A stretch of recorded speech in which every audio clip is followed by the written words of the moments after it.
You're planning your next vacation, and you've decided to stay at a vacation rental property rather than a hotel.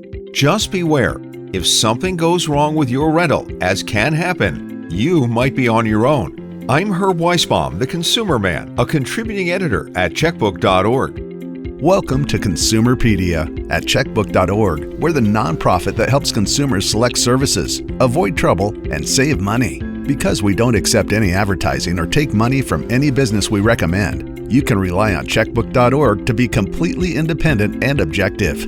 Now, here's the host of Consumerpedia, America's consumer expert, the Consumer Man, Herb Weisbaum. In this episode, the results of a recent Checkbook investigation. We found widespread problems with the websites that book vacation rentals, including fake listings and stolen deposits. Even worse, when something bad happens, many victims get little or no help from Booking.com and Vrbo. Kevin Brassler, Checkbook's executive editor, is here with what he uncovered. Hello, Kevin. Hey, Herb. So today, we're going to dive into something that millions of travelers now use every year, vacation rentals. And whether you've used Airbnb, Vrbo, or Booking.com, you probably assume these platforms have your back if something goes wrong. I would. But Kevin did a deep dive into that assumption, and Kevin, the findings are pretty alarming. Yeah, I'll say welcome listeners to what will be, probably a long rant for me about how these booking websites actually operate. Specifically, Booking.com and Vrbo, we found that generally when customers have problems, even serious problems, like when they've been scammed on these websites, that they do very little to help these customers. They rarely issue refunds. They really, offer to do anything. They say basically that customers are responsible for bearing all risks on these websites. And so, anyways, I dug into this topic for several months, and the more I dug, the more concerned I got, the more frustrated I got, not just as a consumer advocate, but as a traveler, that you think these websites are really there and that they'll protect you. These are huge companies, multi-billion-dollar companies. But the reality is, if you run into trouble on Vrbo or on Booking.com, it's unlikely they're going to help you. So before we get into all the details, why don't you share with our listeners what made you want to investigate the vacation rental industry, because that was something very personal to you. It all started more than a year ago. And when I learned that two of my good friends had separately been scammed, one on Vrbo and one on Booking.com. The websites that I used to pay for my vacations in these two cases, basically did nothing to help these people. More than a year ago, my family, we were planning a trip to Venice for the day after Christmas, and we were going to meet up with the Atkins. These are friends of ours who had, at the time and still do, they work for the State Department. They're stationed in India, and our two oldest daughters are our best friends, and we just thought, this would be a convenient place to meet up for the holidays, so kind of meet in the middle almost, right? Mm-hmm. So a few weeks before the trip, Eric, the dad, he used Booking.com, and he found the perfect apartment in Venice. It had positive reviews. The pictures made it look great. The location was near the apartment that my family had already rented, so it seemed perfect. And he booked it, and because the trip was only a few weeks away, he had to pay in full up front. So it was about $1,200 for a 5-night stay. But unfortunately, the apartment Eric booked, it did not exist. What happened was scammers had created a fake listing. They'd posted it on Booking.com. They took Eric's money, and then they just disappeared. So Booking, after, I guess, getting a lot of complaints from other customers about this listing, they removed it and they canceled Eric's reservation. So he didn't do anything. All of a sudden, he got a notice saying basically it's kind of fraud alert. And he called the 800 number. You couldn't get an explanation. And then the next day, it was canceled. He had to find a different place to stay. So here's the thing. Even though the scam occurred entirely within Booking.com, and Eric paid via Booking.com, and even though Booking.com canceled his reservation, he did not get a refund. At some point over the next several months, while he's been complaining to Booking.com about this whole problem and I haven't gotten a refund, what's going on, he was promised one, but he's still never gotten it. Now it's more than 15 months later, and even though he's asked, dozens of times and engaged with Booking.com via phone calls and messages and emails, he still hasn't gotten a refund. So now fast forward, that was 15 months ago, right? That's terrible, by the way. Well, it gets worse. So fast forward about 5 months from then. So this is around a year ago or so, right? different friends of mine, they'd come to me and they'd say, hey, I'm from Kentucky, right? I grew up in Kentucky. And they came to me and they said, hey, we're thinking about booking this big estate in Kentucky for a family reunion. And the only reason they were thinking about going to Kentucky at all was it was kind of centrally located where they all live, but also it was just cheap. A multi-bedroom house with a pool and all this stuff. And it wasn't very expensive because it's in, the middle of nowhere, Kentucky. And so they were asking me for things to do. And I said, well, yeah, you hit the Bourbon Trail with your kids, right? Go to Churchill Downs. But that's why they came to me. It wasn't because I was some kind of consumer expert. They wanted to know what they could do in Kentucky. So I gave them some ideas. And then later on, I saw them again at the soccer field. And Susan, my friend, said, oh, you know what? That thing, it was a total scam.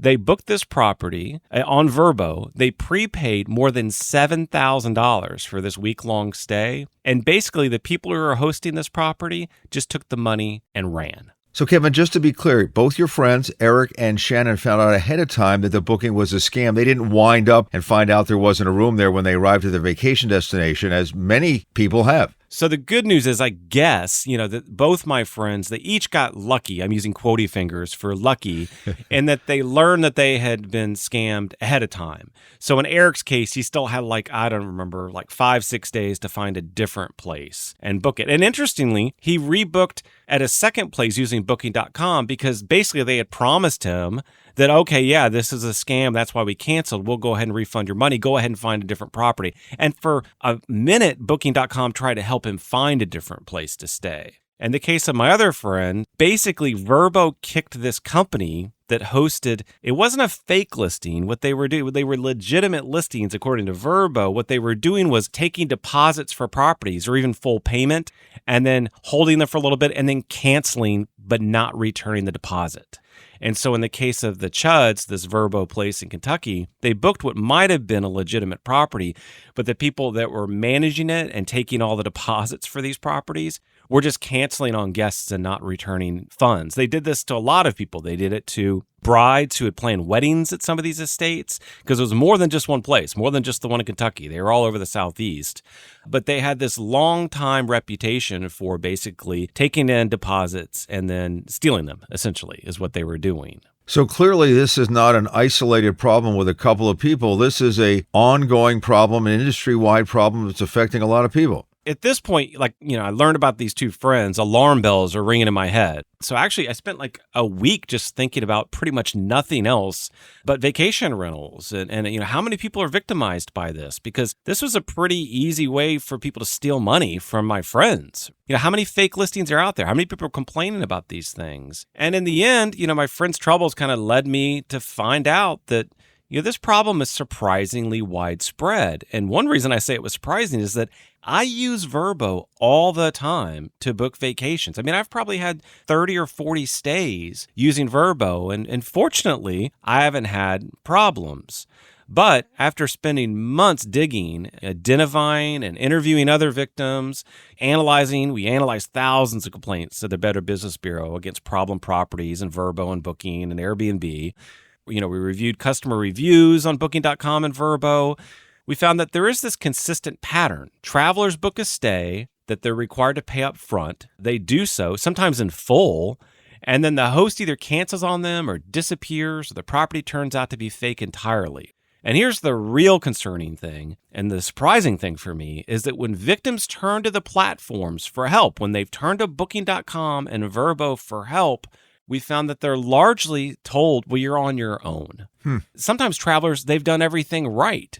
They book through a major platform. They paid through the platform. They're always warned, make sure you make all payments through our platform to keep you safe. But then they still got burned. And then when they asked for help, they had a wall. And that's the pattern that kept repeating. And then I decided, well, yeah, there's a story here. I can actually start writing this thing. And we'll get to that story next. What did Kevin find when he investigated the vacation rental business? I'm Herb Weisbaum, the Consumer Man, and this is Consumerpedia, powered by Checkbook.org.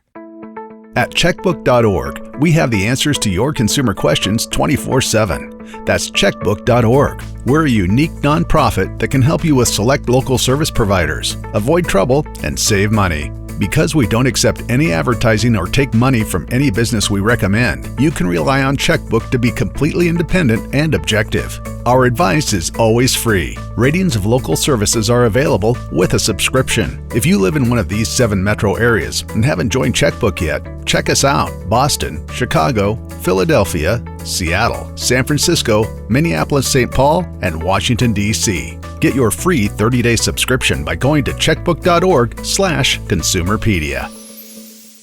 So, Kevin, based on your friend's nightmare experiences, you decided to investigate the vacation rental industry. How widespread are the problems? Well, so it's hard to say. After hearing about my friends getting scammed, the first thing I did was just simply search Booking.com, Vrbo, and Airbnb for specific terms like scam or fake listing.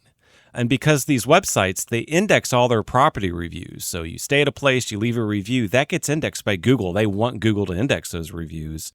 And so I was able to spot, just lots of problem properties right away. I mean, just within a few hours, I could identify like 25 to 50 properties each on Vrbo and Booking.com, just from people saying in the reviews, hey, this place doesn't exist, or these people are total frauds. But what I found was really alarming is that some of these reviews complaining about fake listings, stolen deposits, fake listings, obvious problems, those reviews stretched back for months, sometimes even for more than a year. And so my first question was, well, why are these booking websites still hosting these properties if they're obviously set up to scam people? Good question. Yeah, and that was exactly the case with my friends, the Chuds. They had their deposits stolen by these people running this estate in Kentucky, and the company these people had set up was offering dozens of similar estates, and basically what they were doing is just taking lots of deposits and then canceling later on. So did Vrbo eventually kick them off? Yes, but not until lots and lots of consumers had been scammed. This is a company that was hosting properties on Vrbo. They racked up 50 complaints with the Better Business Bureau and an F rating over the course of just a couple years. But according to those complaints and according to the reviews on Vrbo, they had started stealing deposits in April 2023. And Vrbo didn't remove that company's listings until November 2024, which was 18 months later. And even then, they didn't refund their customers' money. The money had been stolen. It was obviously this big problem. People complaining about it for a long time. What did Vrbo do? They simply removed the listings and canceled any future reservations, but didn't issue any refunds. So I'm curious, what do these booking platforms tell customers about the responsibility when something goes wrong? Don't they claim to protect them? Well, sort of. Booking.com doesn't really make any kind of outward guarantees. They say if you run into a problem, we have 24/7 customer help. It doesn't mean they'll actually help you. It's just that people are available to answer questions for 24/7, I guess taking complaints. On the surface, Vrbo seems to be helpful. Vrbo has something called its Book with Confidence Guarantee. That sounds really reassuring, right? And it's in all their ads. It's on their homepage. But if you dig into their 10,000 plus word terms of service, which I did, I don't think many people are going to do that, but I did. Their terms of service explicitly states that Vrbo, it's just a venue. It's not a travel provider. And it basically disclaims responsibility for any problems its customers encounter. And then if you dig into Booking.com's terms and conditions, it's over 16,000 words. But I dug in and it found that basically it says that, quote, we're not a contractual party, end quote, to any booking. So essentially, each of these companies is saying, look, you're dealing directly with the host. Yes, we have these properties listed on our websites. Yes, we urge you to pay through us to remain safe. But in the end, if anything goes wrong, oh no, we're just a forum. We're just here to help you connect with people. Those are the people who have a contract with. So if there's some kind of problem, even if scams have occurred on our website, Booking.com says essentially, that's not our problem. That's a problem between you and the people who scammed you. We're just here to facilitate the transaction. So it sounds like when you looked into this, Airbnb handles things differently, better than Vrbo? In terms of consumer protections against fraud, yes. Airbnb has its own kind of set of problems in that if you look at complaints filed against it with the Better Business Bureau, there's a lot of sketchy hosts on Airbnb. There's a lot of sketchy properties, a lot of people complaining about dirty properties or things. It wasn't what they expected, right? Or it's a shared house situation they didn't think was going to be that. But at least with Airbnb, the difference is that Airbnb holds payments. They don't release any funds to hosts until about 24 hours after guests have checked in. And that's very different than Vrbo and Booking.com. With Vrbo and Booking.com, you as a host can opt to get paid right away. You can get deposits, which can be 50% of the cost of the stay, even if it's a year out or something, right away. And so with Airbnb, because it doesn't release money until after people have checked in, well, there's no place to check in because it's a scam listing or it's not what was described, right? Or if you're really unhappy and the problem goes against Airbnb's terms and conditions for hosts, well, they can at least refund your money. The problem's not going to go away, but at least you get your money back. But in the case of Booking.com and Vrbo, no, these hosts, especially the criminals, the scammers, can grab the money and just disappear with it. And that's what happened in the case of my friend Eric in Venice. He lost his money to scammers because he paid via direct bank transfer. The money's gone, and that's likely why Bookie's reluctant to give him a refund, because they don't have the money. Which leads to the obvious question, Booking.com and Vrbo, why don't you just adopt the same model for protecting consumers that Airbnb has? That's in this case, the multi-billion-dollar question. They could eliminate a lot of this abuse simply by reforming how they handle payments. We also asked all three companies specific questions about how many fraudulent listings they remove each year. How do you protect customers? And under what conditions will you deny refunds? Because especially in the case of my friend Eric with the fake listing in Venice and several of the other victims we spoke to that booked fake properties, we just couldn't understand why they weren't issued a refund. They did everything they were supposed to do in terms of paying through the website, paying through this booking platform and not paying, around it or whatever. So Vrbo and Booking.com, they basically what got back were just vague PR statements that didn't address any of these questions. Booking.com said that customer service is available 24/7. I've mentioned that already.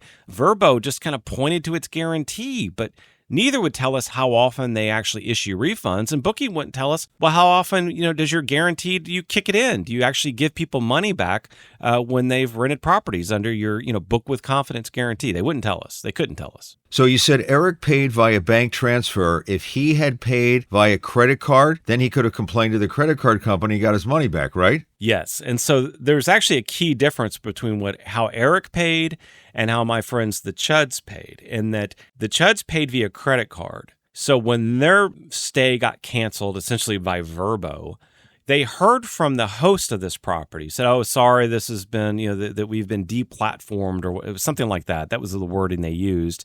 But yeah, their stay had been canceled. They were actually able to get their money back because they had paid by credit card. And Vrbo directed them to go ask for a chargeback from their credit card company, and they were able to get it. Weird thing with that situation was these hosts who had stolen a deposit and still haven't gotten it back to anybody told them initially, oh, if you fill out this refund form, we'll send you a refund via bank transfer. Give us your bank account number and the routing number. Well, what do you think would have happened if they had done that? Right? But the problem is a lot of other people who had hired this company, who had booked through this company that was stealing a bunch of deposits, they never got their money back because they didn't pay by credit card. They paid by debit card or bank transfer or check or some other way. And in Eric's case, the crooks who scammed him, they insisted the only way he could pay was bank transfer. They wouldn't even take a credit card. Okay. And so Eric was like, well, that seems weird. So he did a quick internet search about it and found that, no, it's actually quite common on Vrbo and these other websites that people request payment via transfer because then they don't have to pay the credit card company these big fees. So he went ahead and did it. He thought, well, I'm dealing with Booking.com. It's a multi-billion-dollar company. It's the largest travel booking website in the world. What could go wrong? Well, this is what went wrong. He still hasn't gotten his money back. One more thing you touched on in your article is fake reviews. How big a problem is that? Yeah, it's a real problem. Hosts can easily generate fake positive reviews by essentially booking their own property from themselves. Use a dummy email or have a friend do it for them.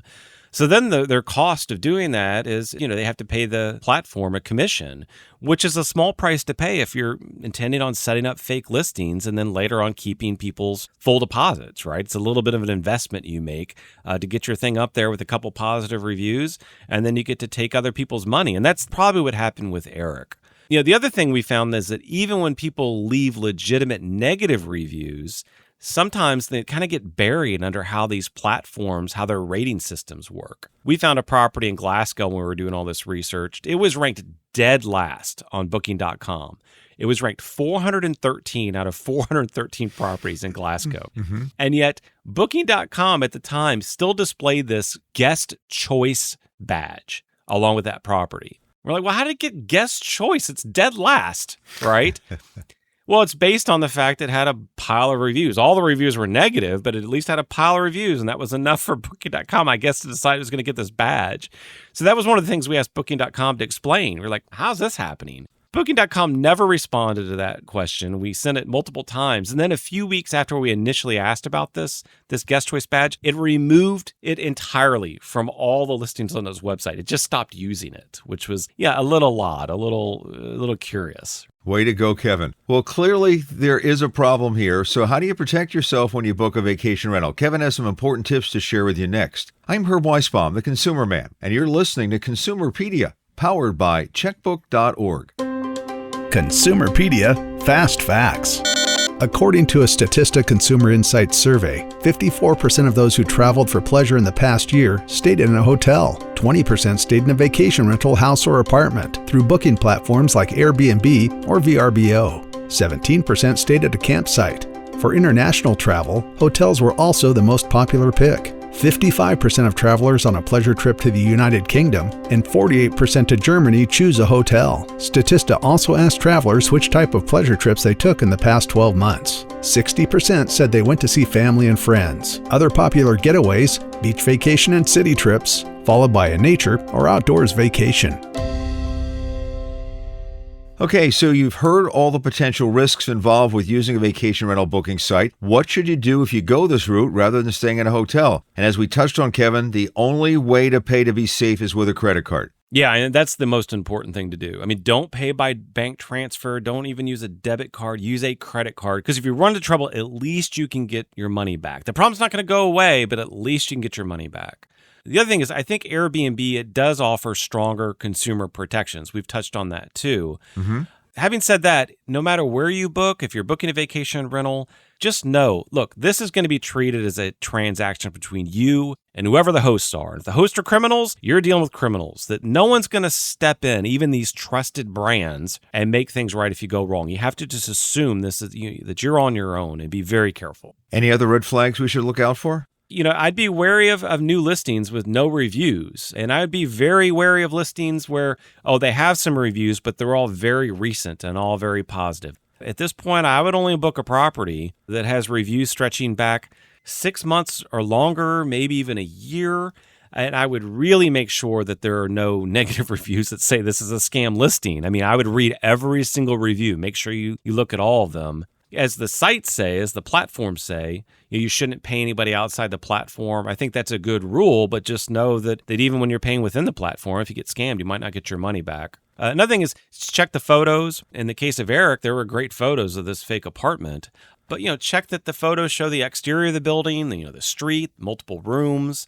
And I would also try to avoid properties that require really big upfront deposits, although in some cases that's hard to do. Like if you're going to Maui for a week, you might have to pay 50% up front. That's just kind of the way it works. What about the travel protection insurance sold by these platforms? And that was the other thing. We thought, well, maybe if they had bought travel insurance, that would kick in. Nope. I mean, we looked into the fine print for the insurance policy sold by Vrbo, and it explicitly excludes fraud in most cases. So if you've been scammed, the insurance policies you buy, these trip interruption plans, largely won't protect you. You won't get your money back that way either. Well, they sell you protection that won't protect you. That's right. They have a guarantee that doesn't necessarily kick in. It's their book with confidence guarantee, but it only applies if they feel like applying it to your case. So it sounds like there's some changes needed in this industry. It's unfair for these huge companies, multi-billion-dollar companies, to profit enormously from these transactions.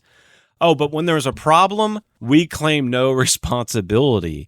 Even if we've basically enabled a scam on our website, we're not going to refund you money, or we're going to just make it so much trouble that you're not going to get the refund. I mean, Airbnb is showing here that you can run a profitable marketplace while still holding customer funds until check-in, while still, maintaining charge of this transaction.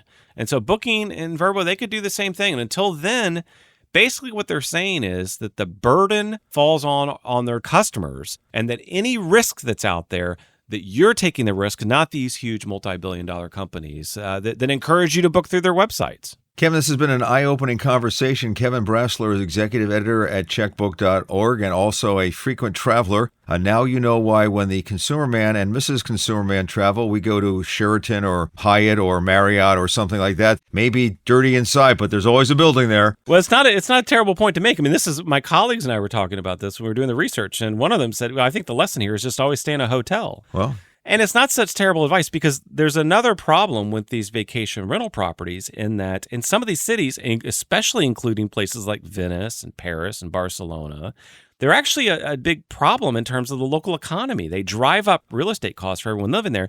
You have some communities like Barcelona, which have moved to basically ban these rentals in the long term, or they've set such strict limitations in place that it's really hard to operate one of these places. And I don't think that's such a bad thing either. I mean, I think they're trying to help their year-round citizens have affordable places to live, and that is another problem. It's kind of a different problem, but yet another problem with vacation rental properties. So I would say that it's just something to consider when you book, but more than anything, the thing to consider is please pay by credit card if you can. All right, well, we know you got to pack for the next trip, so safe travels, Kevin. Thanks, Herb. Good to talk to you. Before we go, a few related Consumerpedia episodes you might want to check out. Number 89, How to Avoid a Hotel Horror Show. Number 86, Travel Tips, How to Find Deals and Avoid Scams. And number 60, How to Avoid a Big Cell Phone Bill When Traveling Abroad. And with that, we're out of time. We hope you'll rate this episode. It's really helpful. And follow us on Apple Podcasts, Spotify, or wherever you listen to your podcasts. Remember, we release new episodes every other Thursday. Another way you can support this show is to follow us at Consumerpedia on Facebook and Instagram, at Consumerpedia.org on Blue Sky, and at My Consumerpedia on X. You can find me at consumerman.com. I'm Herb Weisbaum, always looking out for you. Until next time, be smart and shop wisely. Consumerpedia is a public service of Checkbook.org. We're a unique nonprofit that helps you save money and make smarter choices. You can count on Checkbook to help you find the best services and avoid the worst, with local ratings that are accurate and unbiased. If you live in or around these 7 cities and haven't joined Checkbook yet, check us out. Boston, Chicago, Philadelphia, Minneapolis-St. Paul, Seattle, San Francisco, and Washington, D.C. To get your free 30-day subscription, go to checkbook.org/Consumerpedia. Consumerpedia, empowering consumers to save money and make smarter choices.